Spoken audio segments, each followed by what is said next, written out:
지구상에서 가장 거대한 대륙.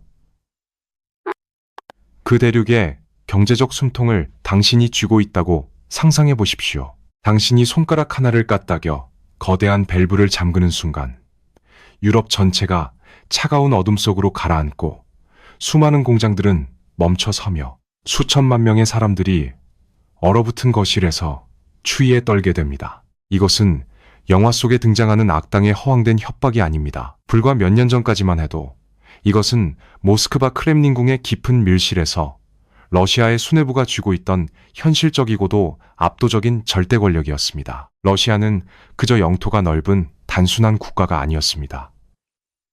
그들은 에너지를 강력한 무기로 삼아 세계를 호령하는 거대한 제국이었습니다. 시베리아의 척박한 영구동토층 아래에서 끝없이 뿜어져 나오는 천연가스와 석유는 파이프라인의 혈관을 타고 유럽의 심장부를 향해 쉴 새 없이 흘러들어갔습니다. 독일의 웅장한 제조업 공장들도 파리의 화려한 불빛도 모두 이 검은 황금에 전적으로 의존하고 있었습니다. 한때 유럽연합이 사용하는 천연가스의 절반 가까이가 오직 러시아에서 왔다는 사실을 기억하십니까? 이 수치는 단순한 무역 통계가 아니었습니다. 그것은 러시아가 원할 때 언제든 유럽 국가들의 목줄을 조이고 정치적 양보를 얻어낼 수 있다는 것을 의미하는 냉혹한 지정학적 족쇄였습니다. 블라디미르 푸틴 대통령과 크렘린궁의 수뇌부는 이 막강한 자원의 힘이 국제 무대에서 어떤 의미를 가지는지 뼈저리게 이해하고 있었습니다. 그는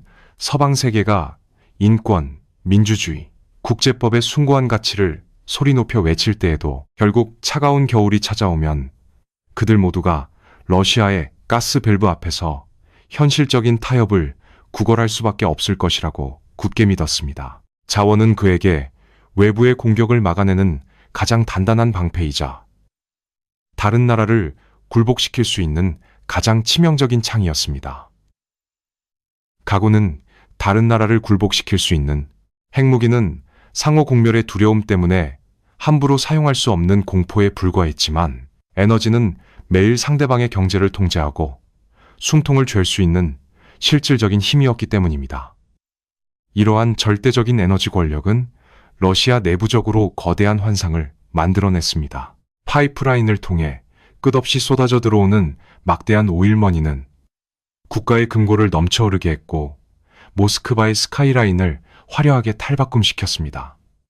러시아는 자신들이 전 세계에서 가장 뚫기 힘든 경제적 요새를 성공적으로 구축했다고 자부했습니다. 그들은 서방 국가들이 아무리 강력한 제재를 가하려 해도 에너지가 생존과 직결된 유럽이 결코 러시아를 글로벌 시스템에서 완전히 고립시키지는 못할 것이라고 확신했습니다. 당시로서는 그것이 너무나 합리적이고 논리적인 완벽한 계산처럼 보였습니다. 하지만 역사가 반복해서 증명하듯 가장 강력한 무기라고 맹신했던 바로 그것이 사실은 가장 치명적인 약점을 감추고 있는 화려한 장막에 불과했다면 어떨까요? 흔히 권력의 정점에 서서 세상을 내려다볼 때 정작 자신이 딛고 서 있는 기반이 무너져 내리는 미세한 파열음을 듣지 못합니다.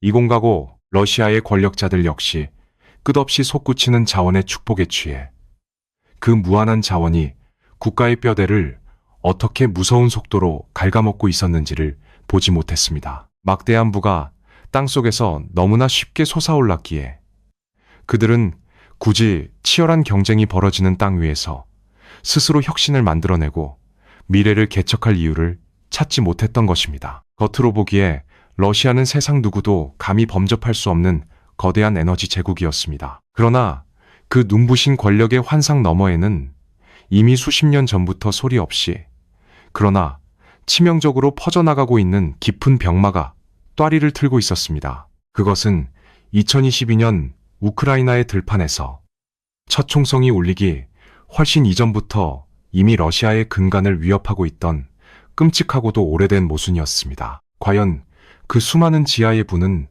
러시아에게 진정한 축복이었을까요? 아니면 제국의 미래를 서서히 목조여오는 황금빛 저주였을까요? 우리는 이제 그 화려한 장막을 걷어내고 무너져 내리는 제국의 맨얼굴을 마주해야 합니다. 이것이 바로 우리가 지하의 파이프라인이 아닌 모스크바의 텅 빈 연구소와 멈춰버린 공장들을 들여다보아야 하는 이유입니다. 경제학에는 특정한 자원이 너무 풍부해서 오히려 국가 경제의 뿌리가 통째로 망가지는 현상을 설명하는 아주 유명하고도 잔혹한 개념이 있습니다.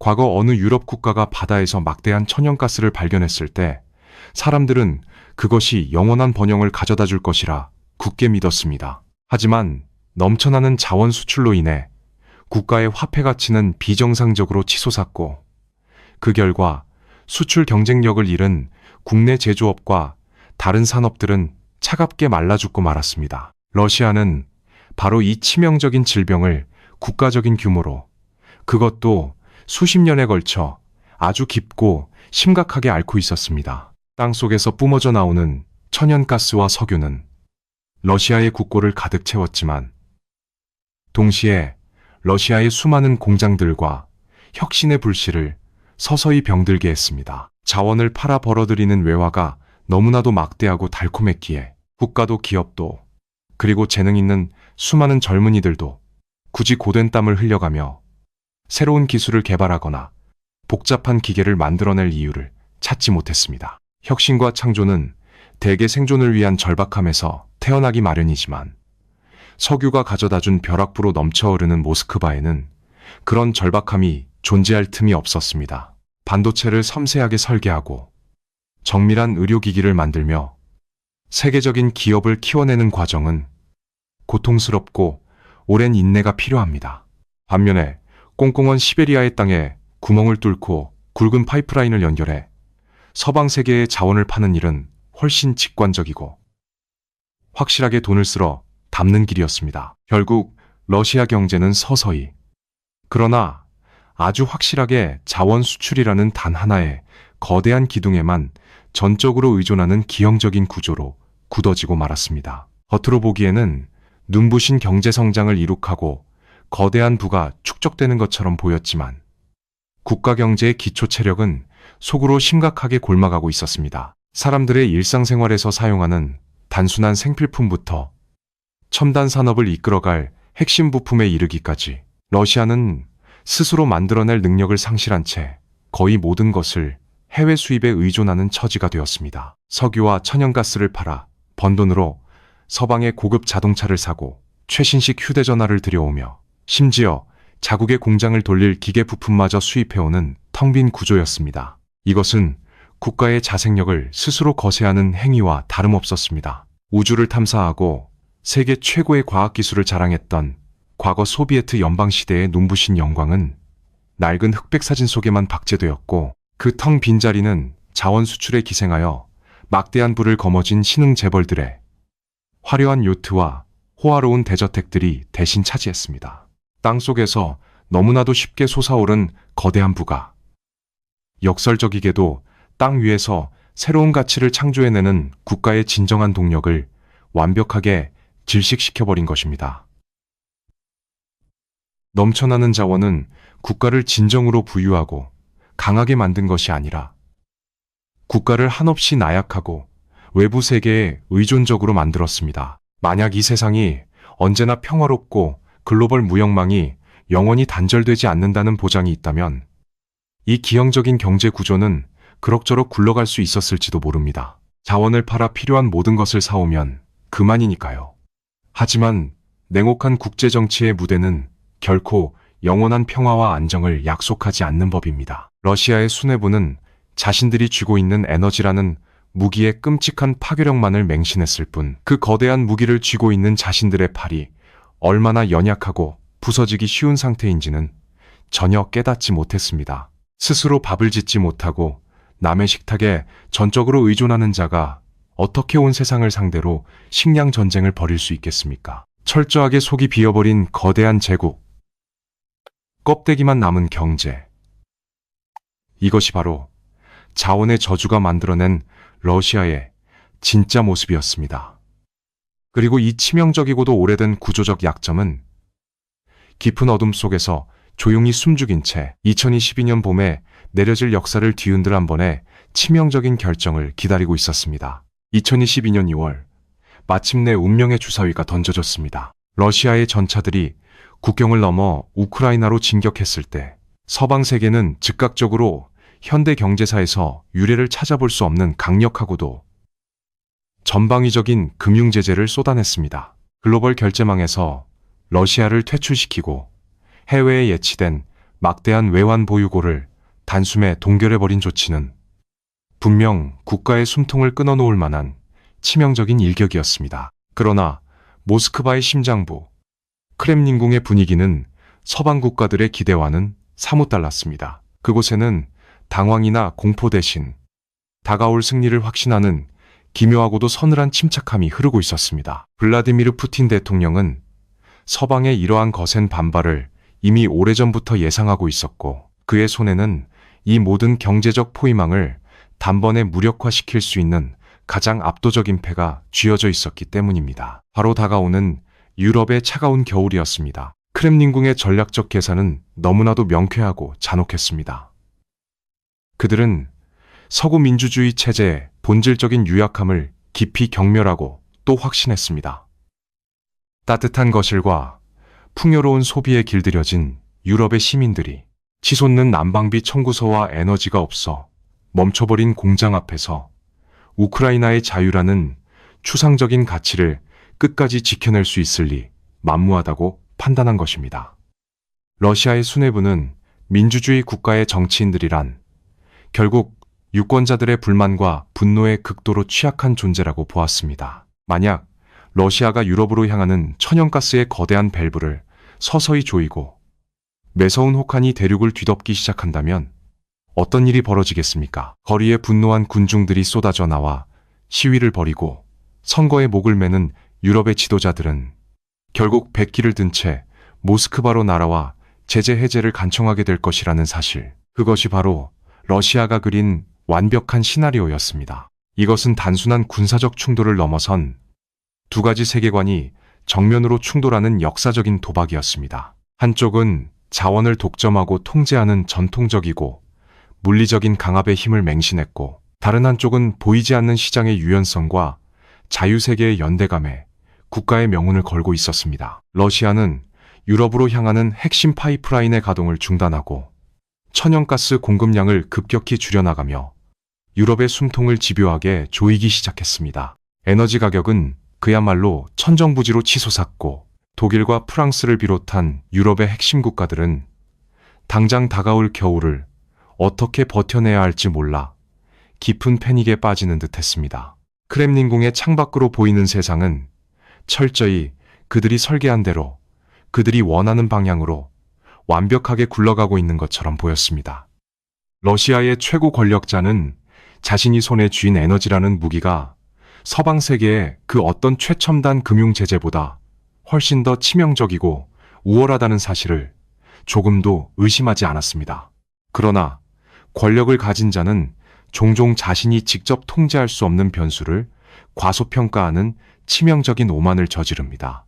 러시아는 거대한 파이프라인의 밸브를 잠그면 시장의 거대한 흐름조차 완벽하게 멈춰 세울 수 있다고 믿었습니다. 하지만 그들은 자유시장 시스템이 생존의 위기 앞에서 얼마나 놀라운 속도로 진화하고 적응하는지 전혀 이해하지 못했습니다. 절대 권력자의 명령 하나로 모든 것이 결정되는 경직된 체제에서는 감히 상상할 수도 없는 수많은 국가와 기업들이 각자의 이익과 생존을 위해 필사적으로 움직이는 그 거대한 역동성을 계산에 넣지 못한 것입니다. 러시아의 시선에서 민주주의와 시장 경제는 위기 앞에 분열되기 쉽고 나약한 시스템으로 보였지만, 극한의 압박이 가해졌을 때 그 시스템이 뿜어내는 저력은 권위주의 제국의 상상을 아득히 초월하는 것이었습니다. 마침내 가을의 끝자락을 지나 유럽 대륙의 운명을 결정지을 2022년의 차가운 겨울이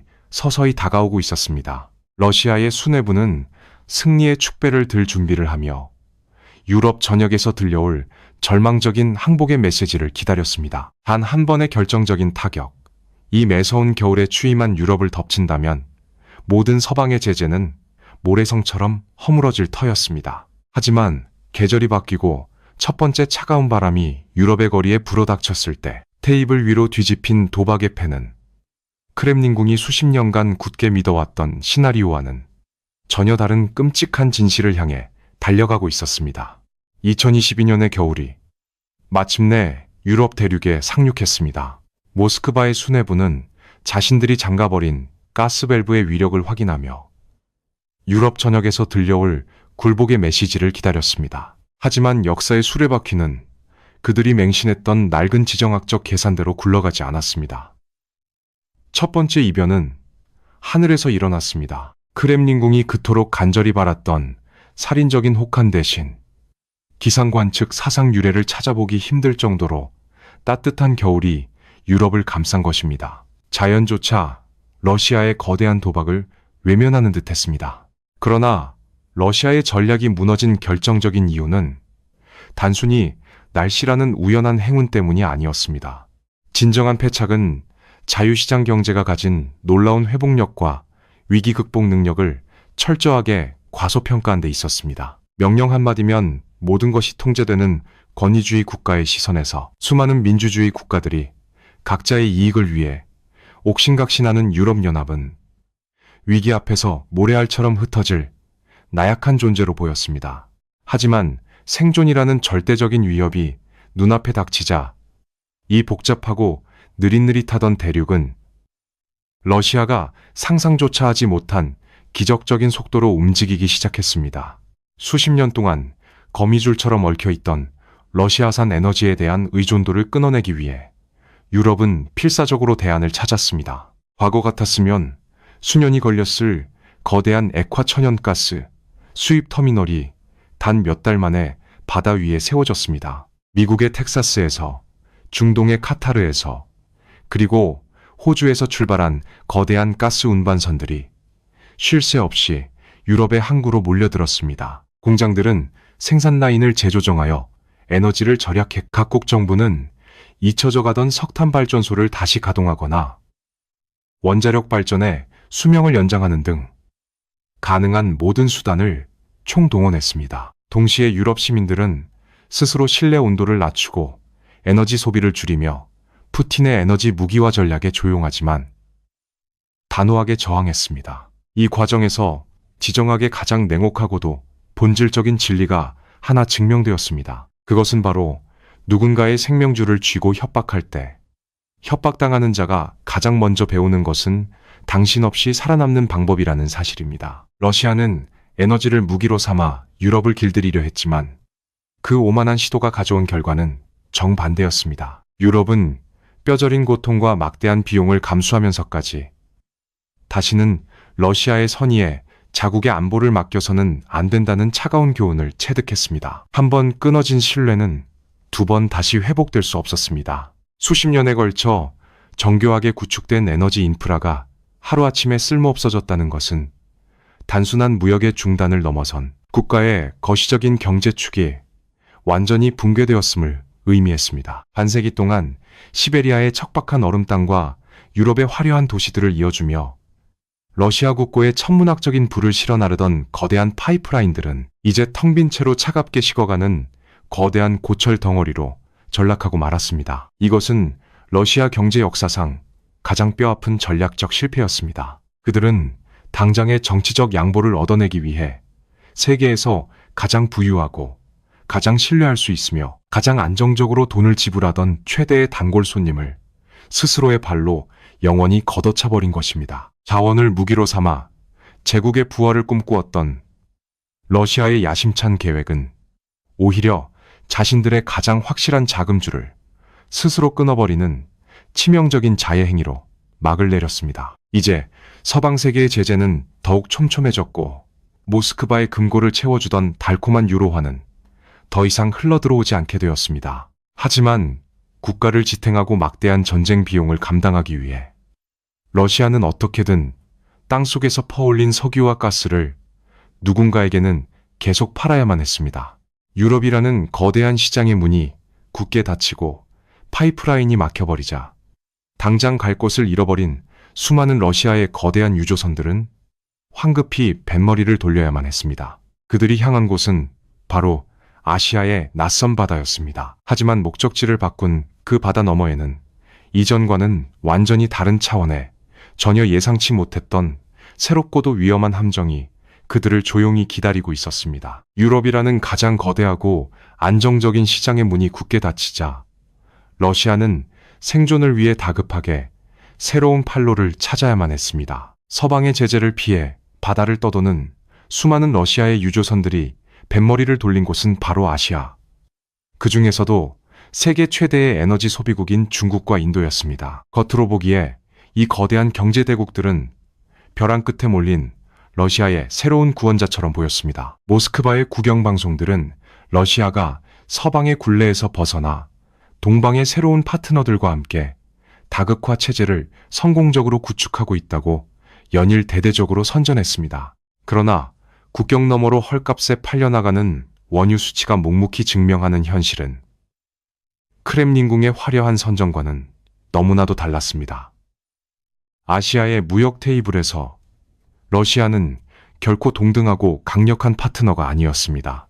그들은 단지 제재라는 올가미에 걸려 숨을 헐떡이며 지갑을 열어줄 누군가를 간절히 기다리는 선택권이 전혀 없는 다급한 판매자일 뿐이었습니다. 과거 유럽을 상대로 가스 밸브를 쥐고 흔들며 정치적 타협을 강요하던 오만한 에너지 제국의 모습은 온데간데 없이 사라졌습니다. 이제 시장의 절대적인 지배자는 판매자인 러시아가 아니라 구매자인 중국과 인도였습니다. 이 두 나라는 서방의 제재망 속에서 러시아가 다른 곳에 원유를 팔 곳이 없다는 지정학적 약점을 그 누구보다 정확히 꿰뚫어 보았고, 이 치명적인 상황을 철저하게 자국의 이익을 위해 이용했습니다. 그들은 러시아산 원유에 대해 국제 시세보다 훨씬 낮은 엄청난 폭의 할인을 집요하게 요구했고, 러시아는 국고를 채우기 위해 눈물을 머금고 이를 수용해야만 했습니다. 한때 자원을 무기로 세상을 호령했던 위대한 제국은 이제 아시아의 거대한 공장들을 돌리기 위해 싼값의 기름을 공급하는 거대한 동방의 주유소로 전락하고 만 것입니다. 이것은 단순한 무역 파트너의 다변화가 아니라 국가의 권력과 제국의 자존심을 헐값에 매각한 것이나 다름없는 뼈아픈 굴욕이었습니다. 더욱 치명적인 구조적 모순은 원유를 팔고 돈을 받는 결제 방식에 숨어 있었습니다. 서방의 강력한 금융 제재로 인해 기축 통화인 달러와 유로화 결제가 완전히 막혀버린 러시아는 원유를 판 막대한 대금을 인도 루피화나 중국 위안화로 받아야만 했습니다. 여기서 러시아 경제를 뒤흔드는 기막힌 희극이 발생합니다. 인도로부터 수십억 달러어치의 기름값을 루피화로 넉넉하게 받았지만 정작 러시아가 인도에서 그 루피화로 사들일 수 있는 물건은 거의 없었습니다. 전쟁을 치르고 무너져가는 국가 인프라를 유지하는 데 필요한 첨단 기계나 핵심 부품을 인도의 제조업은 제공할 수 없었기 때문입니다. 결국 막대한 자금이 인도의 은행 계좌에 갇혀 쓸모없는 숫자로 방치되는 황당한 사태가 벌어졌습니다. 궁지에 몰린 러시아가 선택할 수 있는 유일한 탈출구는 결국 중국의 위안화에 전적으로 기대는 것뿐이었습니다. 이제 러시아의 무역과 금융 시스템은 급속도로 위안화에 걷잡을 수 없이 종속되기 시작했습니다.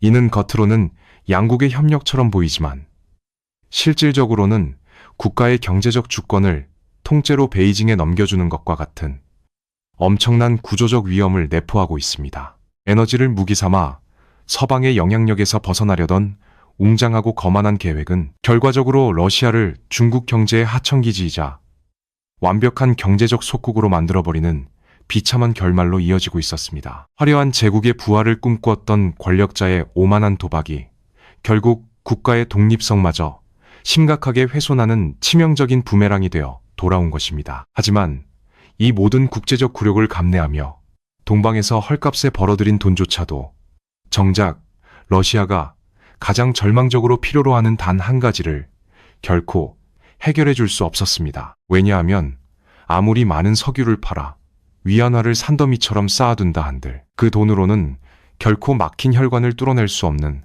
또 다른 치명적인 전선이 이미 내부에서 무너져 내리고 있었기 때문입니다. 땅속에서 퍼올린 검은 황금은 결코 스스로 인간의 지혜가 담긴 작은 반도체 칩으로 변신할 수 없었습니다. 자원이 넘쳐나고 그 자원을 팔아벌어들인 돈이 금고에 가득 쌓여 있다고 가정해 봅시다. 당신은 그 막대한 부를 이용해 국가의 기초를 단단하게 세우고 어떤 위기에서도 살아남을 수 있는 미래를 설계할 수 있을 것이라 믿어 의심치 않을 것입니다. 하지만 당신이 가진 그 막대한 돈으로도 정작 생존에 가장 필수적인 핵심 부품 단 하나를 살 수 없다면 어떤 일이 벌어지겠습니까? 이것이 바로 지금 러시아가 직면한 가장 끔찍하고 숨막히는 현실, 즉 기술의 철의 장막에 갇혀버린 거대 제국의 처절한 모습입니다. 서방 세계가 내린 제재 중 가장 뼈아프고 파괴적인 타격은 단순히 금융거래를 막고 자금을 동결하는 것에 그치지 않았습니다. 그것은 세계 최첨단 기술의 촘촘한 생태계로부터 러시아라는 거대한 국가의 접속을 완전히 끊어버린 전례 없는 처사였습니다. 우리가 살아가는 21세기는 더 이상 땅속의 광물과 기름만으로 굴러가는 시대가 아닙니다. 현대 문명을 지탱하는 모든 기계장치, 하늘을 나는 민항기부터 도로를 달리는 평범한 자동차, 심지어 러시아가 가장 자랑하는 최첨단 무기 체계와 자원 채굴용 굴착 장비에 이르기까지 모든 기계의 심장에는 눈에 보이지 않는 작은 기적, 바로 첨단 반도체 칩이 박혀 있습니다. 그러나 수십 년 동안 자원 수출의 달콤함에 빠져 스스로 혁신하는 법을 잊어버린 러시아는 이 필수적인 두뇌를 직접 만들어낼 능력이 없었습니다. 그들은 수조 원의 오일머니를 손에 쥐고 있었지만 안타깝게도 검은 석유가 스스로 마법처럼 지능을 가진 마이크로칩으로 변신할 수는 없었습니다. 세상의 모든 돈을 다 가졌다고 한들 전 세계가 굳게 문을 걸어 잠그고 핵심 기술을 팔지 않는다면 그 막대한 부는 그저 종이 조각이나 무용지물에 불과했습니다. 전제가 는다면 이 강력한 제재의 효과는 아주 서서히, 그러나 온몸을 마비시키는 맹독처럼 러시아 경제의 모든 혈관을 파고들었습니다. 보잉과 에어버스의 부품 공급이 완전히 끊기자 세계 최대의 영토를 이어주던 러시아의 항공사들은 멀쩡한 비행기들을 하나둘 분해하여 다른 비행기를 수리하는 부품 돌려막기라는 비참한 지경에 이르렀습니다. 글로벌 자동차 기업들이 일제히 철수한 텅 빈 공장에서는 에어백이나 미끄럼 방지, 제동 장치조차 장착하지 못한 시대착오적인 깡통 자동차들이 위태롭게 조립되어 나왔습니다. 더 끔찍한 것은 러시아 경제의 유일한 생명줄인 에너지 산업마저 심각하게 흔들리고 있다는 사실입니다. 시베리아의 혹한 속에서 꽁꽁 얼어붙은 땅을 뚫고 석유를 퍼올리던 서방의 최첨단 채굴 장비들이 고장나기 시작했지만 이를 수리할 부품도 이를 다룰 전문 엔지니어도 더 이상 러시아로 들어오지 않았습니다. 자원을 캐내어 돈을 벌어야만 생존할 수 있는 국가가 정작 그 자원을 캐낼 도구를 수리하지 못해 발을 동동 구르는 기막힌 역설이 현실이 된 것입니다. 이것은 물리적인 자원만으로는 결코 닿을 수 없는 현대 지식 경제의 냉혹한 한계를 명확하게 보여줍니다. 크렘린궁의 권력자들은 눈에 보이는 웅장한 파이프라인과 거대한 영토의 크기, 그리고 막강한 군사력만을 국가의 진정한 힘이라고 착각했습니다. 그러나 현대 국가의 진정한 권력은 국경을 초월하여 촘촘하게 연결된 글로벌 공급망과 끊임없이 교류하며 발전하는 지식과 기술의 거대한 생태계 안에 존재합니다. 세상과 단절된 채 거대한 성벽 안에 스스로 갇혀버린 러시아는 이제 기술적으로 수십 년 전의 과거로 강제 퇴보하는 가혹한 형벌을 받고 있습니다. 돈으로 모든 것을 살 수 있다는 오만함은 글로벌 연대라는 보이지 않는 거대한 장벽 앞에서 산산조각이 났습니다. 아무리 많은 영토를 정복하고 아무리 많은 지하 자원을 소유하더라도 세상과 단절된 물리적 자원은 결국 쓸모없는 돌덩이로 전락할 수밖에 없다는 뼈아픈 교훈입니다. 그러나 첨단 부품이 바닥나고 거대한 기계들이 멈춰서는 물리적인 붕괴는 앞으로 닥쳐올 거대한 재앙의 서곡에 불과했습니다. 기계를 돌릴 칩이 사라지는 것보다 훨씬 더 절망적이고 치명적인 손실, 국가의 영혼과 미래를 통째로 증발시켜버리는 또 다른 끔찍한 비극이 이미 사회 깊숙한 곳에서 조용히 시작되고 있었기 때문입니다. 미세한 마이크로칩이 멈춰섰을 때 체제는 도저히 수치로 가늠조차 할 수 없는 돌이킬 수 없는 상실과 마주해야만 했습니다. 현재 발표되는 러시아의 국내 총생산, 경제 성장률 지표를 가만히 들여다보면 누구나 깊은 혼란에 빠지게 될 것입니다. 서방의 내로라 하는 수많은 경제 전문가들은 그토록 강력한 제재가 가해진다면 러시아 경제가 단숨에 붕괴할 것이라고 호언장담했습니다. 하지만 놀랍게도 화면에 나타난 수치는 오히려 경제가 꿋꿋하게 성장하고 있음을 가리키고 있습니다. 핵심 부품의 수입이 끊겨 텅 빈 공장과 최고의 지성들이 빠져나간 인재들의 엑소더스를 겪고도 경제가 도리어 성장하다니 대체 이것을 어떻게 설명해야 할까요? 러시아의 체제 선전 매체들은 이를 두고 자신들의 경제가 서방의 제재를 완벽하게 이겨냈으며 끄떡없이 튼튼하다는 가장 확실한 증거라며 매일같이 목소리를 높이고 있습니다. 하지만 화려한 숫자라는 가면을 아주 조심스럽게 벗겨내면 그 안에는 건강한 성장이 아니라 극심한 고열에 시달리며 서서히 타들어가는 한 국가의 비참하고 기형적인 민낯이 흉측하게 숨겨져 있습니다. 지금 러시아의 경제를 억지로 끌어올리고 있는 유일한 동력은 정상적인 산업이 아니라 바로 전쟁 그 자체입니다. 국가의 모든 자원과 예산이 오직 무기를 만들어내는 국방산업에 및 빠진 독에 물 붓기처럼 무자비하게 쏟아지고 있습니다. 우랄산맥 깊은 곳에 자리 잡은 거대한 군수공장들은 밤낮을 가리지 않고 매일 24시간 내내 시끄러운 기계음을 내며 돌아갑니다. 그들은 시민들의 일상적인 삶을 윤택하게 만들어줄 튼튼한 자동차나 세탁기 혹은 미래 경제를 열어갈 첨단 전자제품을 만드는 것이 아닙니다. 오직 사람을 죽이고 파괴하기 위한 전차와 포탄, 그리고 미사일을 미친 듯이 찍어내고 있을 뿐입니다. 정부가 천문학적인 돈을 들여 이 살상 무기들을 사들이니 서류상의 국내 총생산 수치는 당연히 가파르게 올라갑니다. 하지만 전선으로 보내진 전차와 포탄은 폭발과 함께 허공으로 사라질 뿐 국가의 미래를 위한 어떠한 실질적인 부도 창출하지 못합니다. 이것은 경제가 건강하게 성장하는 것이 아니라 국가의 미래를 땔감 삼아 불태우며 현재의 장부를 조작하는 거대한 착시에 불과합니다. 더욱 끔찍한 것은 이 기형적인 전시경제가 평범한 국민들의 삶마저 교묘하고도 잔인하게 파괴하고 있다는 사실입니다.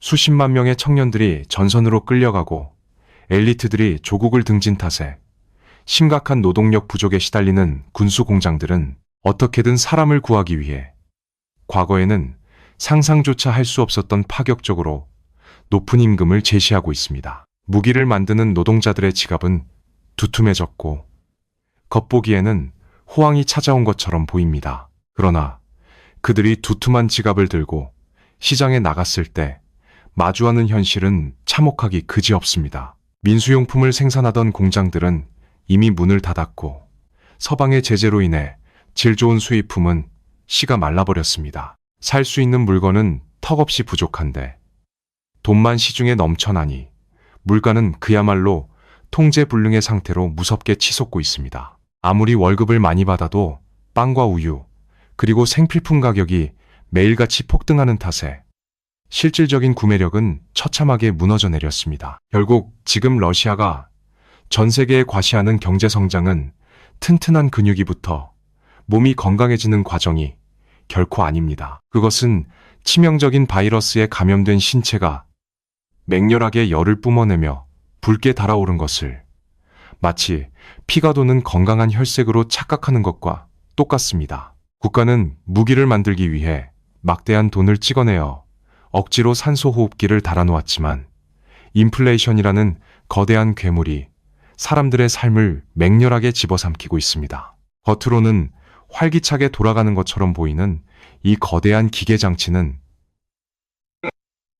사실 속에서부터 톱니바퀴들이 하나둘 타버리고 있는 거대한 시한폭탄과 다름없습니다. 이처럼 자원의 저주에서 시작되어 빗나간 에너지 도박, 무너진 기술 생태계, 그리고 끝내 국가의 심장을 갉아먹는 기형적인 전시경제까지 도미노처럼 걷잡을 수 없이 연쇄적으로 무너져 내리는 이 거대한 파멸의 과정을 가만히 뒤돌아볼 때 우리는 마침내 한 가지 피할 수 없는 묵직한 진실과 마주하게 됩니다. 그것은 바로 이 모든 비극을 잉태한 크렘린궁의 최고 권력자가 처음부터 철저하게 잘못 읽어냈던, 그리고 끝끝내 놓쳐버렸던 현대 권력의 진짜 본질에 관한 숨겨진 이야기입니다. 이제 우리는 이 길고 잔혹한 이야기의 출발점, 즉 이 모든 비극을 낳은 가장 근본적인 질문으로 돌아가야 합니다. 어떻게 그토록 노련하고 냉혹한 크렘린궁의 권력자가 국가의 명운이 걸린 거대한 체스판에서 그토록 뼈아픈 패착을 두었을까요? 세계 최강의 정보기관을 호령하며 수십 년 동안 권력의 정점에 군림해온 블라디미르 푸틴 대통령이 대체 무엇을 놓쳤기에 자원의 축복을 받은 거대한 제국을 스스로 파멸의 늪으로 밀어넣은 것일까요? 그의 답은 어떤 일시적인 군사적 전술의 실패나 단순한 정보의 오류에 있지 않습니다.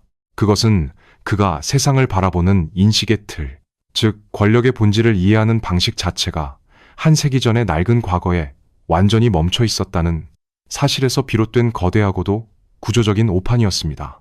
크렘린궁의 지도자가 청춘을 보내며 세상을 배운 시기는 차가운 철과 뜨거운 석탄, 그리고 검은 석유가 국가의 절대적인 힘을 상징하던 20세기의 냉전 시대였습니다.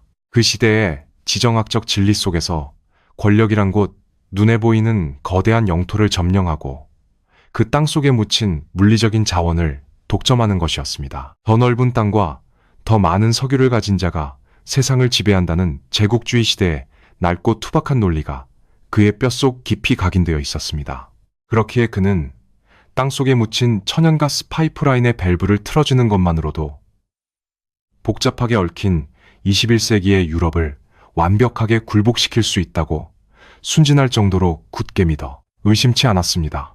그는 서방 세계가 눈에 보이는 자원을 가지지 못했기 때문에 나약하다고 경멸했지만 정작 그 서방 세계가 가진 진짜 무서운 권력의 실체는 전혀 꿰뚫어보지 못했습니다. 21세기의 진정한 패권은 더 이상 차갑고 딱딱한 땅 속에서 캐내는 광물에서 나오지 않습니다. 현대국가의 생존과 권력을 결정짓는 것은 국경을 자유롭게 넘나들며 끝없이 교류하는 지식의 네트워크, 작은 반도체 칩 안에 수만 개의 길을 설계해내는 인간의 창조성, 그리고 위기 앞에서도 유연하게 대안을 찾아내는 자유시장의 회복 탄력성입니다. 푸틴 대통령은 눈에 보이는 거대한 파이프라인의 힘은 과대평가했지만 눈에 보이지 않는 글로벌 공급망의 놀라운 적응력과 기술 연대의 힘은 철저하게 과소평가했습니다. 석유 한 방울 나지 않는 나라들이 어떻게 세계 경제를 쥐락펴락하는지,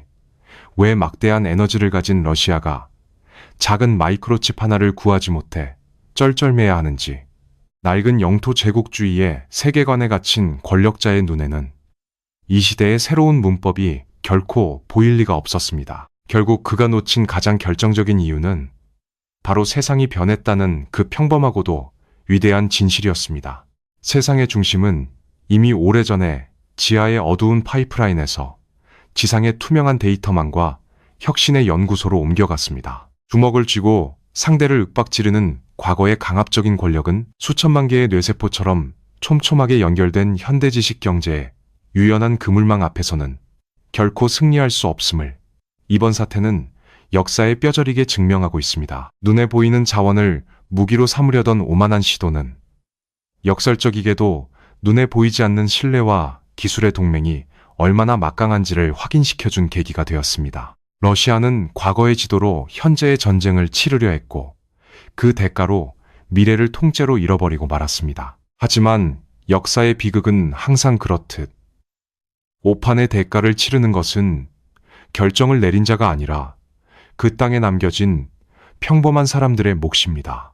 우크라이나의 평원을 피로 물들인 이 끔찍한 총성도 언젠가는 멈추고 포연도 서서히 거칠 날이 올 것입니다. 하지만 전쟁이 끝난 뒤 폐허가 된 경제와 사라져버린 인재들만을 껴안고 남겨질 이 거대한 대륙 위에서 벌어질 일들은 지금까지 우리가 목격한 것과는 완전히 다른, 더욱 처절하고 고독한 또 다른 이야기의 시작을 예고하고 있습니다. 언젠가 이 길고 참혹한 전쟁의 총성도 결국 멈추고 대륙을 뒤덮은 매캐한 포연이 서서히 거치는 날이 올 것입니다. 역사의 짙은 안개가 거친 뒤 우리가 마주하게 될 러시아는 과연 어떤 모습일까요? 많은 사람들의 극적인 예상처럼 러시아 경제가 할리우드 재난 영화의 한 장면처럼 하루아침에 굉음을 내며 완전히 산산조각 나는 일은 당장 일어나지 않을지도 모릅니다. 국가는 어떻게든 남은 지하 자원을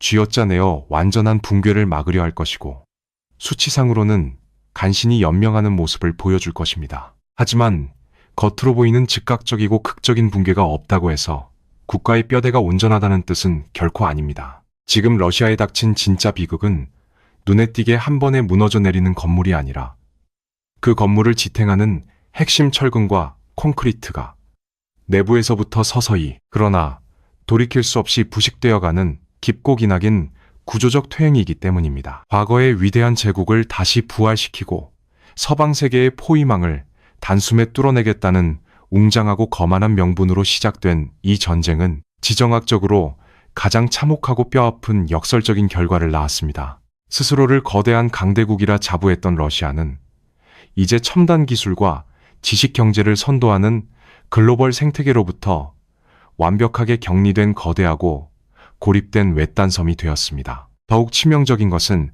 그들이 서방의 영향력에서 벗어나기 위해 다급하게 손을 잡은 동방의 이웃, 즉 중국이라는 거대한 경제력 앞에 국가의 운명이 철저히 종속되어 버렸다는 사실입니다. 에너지의 헐갑 판매부터 현대 국가의 필수적인 부품의 수입, 심지어 국가의 금융 결제망에 이르기까지 모든 생명줄을 베이징에 넘겨준 러시아는 이제 과거처럼 세계를 호령하던 독립된 제국이 아닙니다. 그들은 동방의 거대한 경제 대국을 위해 끊임없이 자원을 공급해야만 간신히 살아남을 수 있는 자원 식민지이자 경제적 속국으로 전락하고 말았습니다. 제국을 지키려던 맹목적이고 폭력적인 몸부림이 오히려 제국의 독립성을 영원히 파괴해버린 가장 비참한 자해로 끝난 것입니다. 이 씁쓸하고 처절한 역사의 결말은 권력과 자원의 관계에 대한 근본적인 성찰을 우리에게 요구합니다.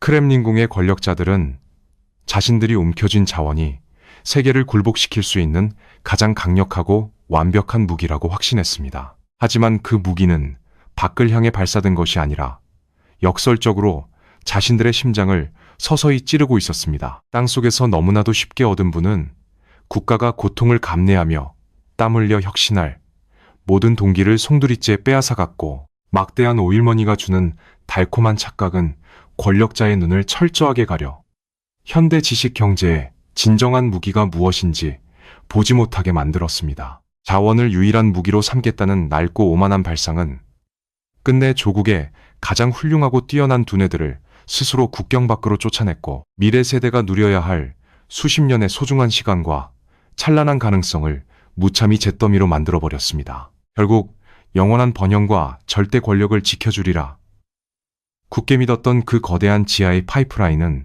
사실 혁신과 미래로 나아가는 국가의 문을 안에서부터 굳게 걸어 잠그는 너무나도 육중하고 차가운 감옥의 쇠창살이었던 셈입니다. 우리는 이 다큐멘터리의 기나긴 여정을 통해 지하 깊은 곳에 묻힌 자원이 어떻게 한 국가의 운명을 오만하게 빚어내고 또 얼마나 처참하게 파괴해버리는지를 묵묵히 목격했습니다. 화려한 제국의 환상에서 시작되어 속이 텅 빈 병든 경제의 민낯을 거쳐 마침내 기술의 차가운 철의 장막과 두뇌들의 절망적인 대탈출에 이르는 이 모든 비극적인 연쇄 반응, 이것은 결국 자원이라는 이름의 거대한 맹독이 권력자의 낡은 세계관과 만났을 때 얼마나 끔찍하고 돌이킬 수 없는 파국을 초래하는지를 전 세계에 생생하게 증명하는 역사의 엄중한 경고장입니다.